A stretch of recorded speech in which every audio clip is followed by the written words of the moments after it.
Hello friends, welcome back to the my new video guys and my YouTube channel guys. Today friend we are going to about guys infinix phone setting guys, and today video title is guys how can we set guys gesture navigation in our infinix phone device. Friends, we want to set guys infinix phone gesture navigation setting. So how can you set and how can you use it? Open guys your phone setting guys.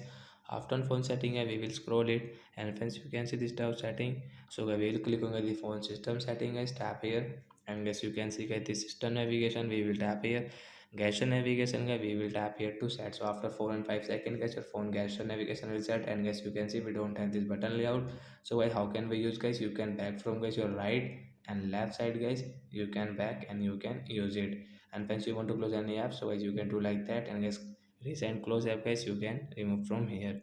So like that guys we can use guys this phone gesture navigation guys. You can see guys we don't have this three button navigation settings. So that's it guys, thanks for watching the video, bye guys.